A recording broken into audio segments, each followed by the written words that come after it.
యాదాద్రి భువనగిరి జిల్లా మూటుకుండూరు మండలంలోని పలు గ్రామాలలో ప్రభుత్వ విప్ ఆలేరు ఎమ్మెల్యే బీర్ల ఐలయ్య ఎన్నికల ప్రచారం నిర్వహించారు.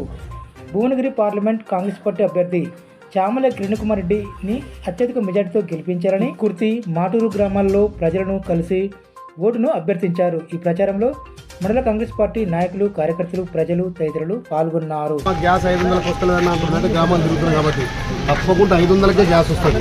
మిగతా పైసలు మీ అకౌంట్లో పడుతుంది. ఈ ఎలక్షన్ కూడా అయిన తర్వాత ఇక్కడ సీసీ రోడ్డు కానీ మీకు కావాల్సిన పెన్షన్లు, రేషన్ కార్డు అన్నీ వస్తాయి. రైతు బంధు కూడా 9 తారీఖు మిగతా రైతు బంధు పడుతుంది. రుణమాఫీ కూడా ఆగస్టు 15 తారీఖు వరకు రుణమాఫీ అవుతుంది. ఏమి ఇబ్బంది లేదు. మంచి ప్రజాపాలన వచ్చింది. మీ అందరి ఆశీర్వాదం వల్ల రాష్ట్రంలో మన అధికారికి వచ్చినాం. ఇప్పుడు మనకు దేశం నుంచి నిధులు రావాలంటే చామల కిరణ్ కావాలి. చామల కిరణ్ కేసు ఓటు కాదు, ప్రధానమంత్రి కేసినట్టు లెక్క. అంటే చామల కిరణ్ గెలిస్తే మనకు ప్రధాని రాహుల్ గాంధీ ప్రధాని అవుతాడు.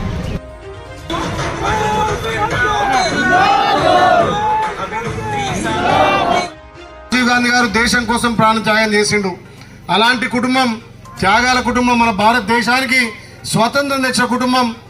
పేదల సంక్షేమాలను అమలు చేస్తూ 2 సార్ల ప్రధాని పదవి అవకాశం వచ్చినా ప్రధాన పదవి నాకు అవసరం లేదు, నా భారతదేశ ప్రజలే ముఖ్యమని చెప్పి ఆ రోజు మన్మోహన్ సింగ్ గారిని ప్రధాని చేస్తే ఇవాళ మన గ్రామాలలో మనం చేస్తున్నటువంటి కరువు పని జాతీయ ఉపాధి పథకం, ఆ పథకాన్ని తెచ్చిందే కాంగ్రెస్ పార్టీ.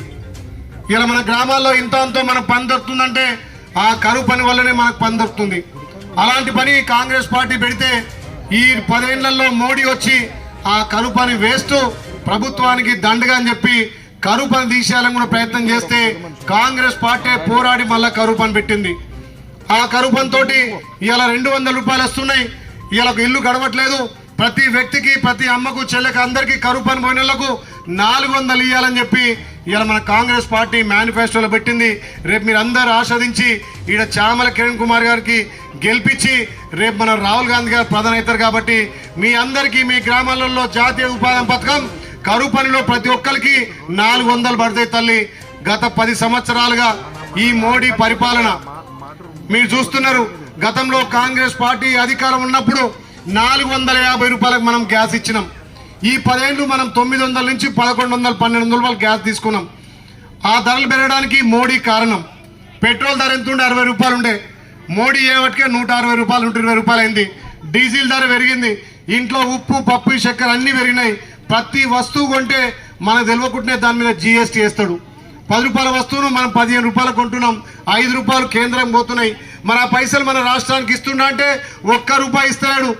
బీజేపీ రాష్ట్రంలో అధికారం ఉంటే ఆ రాష్ట్రాన్ని చూస్తుండు. కాబట్టి ఇవాళ మనం మన భారతదేశంలో రాహుల్ గాంధీ గారు ప్రధాని అయితే మన బీదల పక్షాన, మన దళితుల పక్షాన, ఎస్టీ, ఎస్సీ, మైనార్టీల పక్షాన కాంగ్రెస్ పార్టీ ఇలా సంక్షేమ పథకాలు తెచ్చింది. కాబట్టి మీరు అర్థం చేసుకోవాలి. ఏమన్నా మన మోదీ పోయిన ఎలక్షన్లలో నన్ను గెలిపిరి మీ అకౌంట్లలో 15 లక్షలు వేస్తాడు. మరి మాటూరులో ఒక్కరికైనా 15 లక్షల అకౌంట్లు పడ్డాయా? కనీసం 1,00,000 రూపాయలు వచ్చినాయా? నల్లదానం తెస్తాడు. నల్లదానం తేలే మన రైతుల మీద నల్ల చట్టాలు తెచ్చి ఎంతో మంది రైతులు చనిపోవడానికి ఈ మోడీ కారణమైంది. కాబట్టి మోడీ దేవిని నమ్ముకున్నాడు. కాంగ్రెస్ పార్టీ మా దేవుళ్ళు, మా ప్రజలని చెప్తున్నాం. దేవిని పేరు చెప్పి ఓట్లు దండుకుంటున్నాడు. మతాల మధ్య, కులాల మధ్య సిచ్చు పెడుతున్నాడు. ఏమనంటే మొన్నటిదాకా మీ బియ్యం మాకు, మా బియ్యం మీకు, బియ్యం వచ్చేంత మాత్రాన మరి కడుపునిస్తుందా? మీరు అందుకే ఆలోచన చేయాలి. ఈ మోడీ నియంతృత్వ పాలన బలిసినోని ఇంకా బలం పెడుతున్నాడు, బక్కోని మొత్తం కిందగా అనగబెడుతున్నాడు.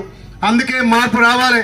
మీ అందరి ఆశ్రమం వల్ల మీ బిడ్డగా ఇక్కడ గెలిపిస్తే మనకు తెలంగాణలో దొరల పాలన పోయి, గడీల పాలన పోయి, ప్రజాపాలన వచ్చింది.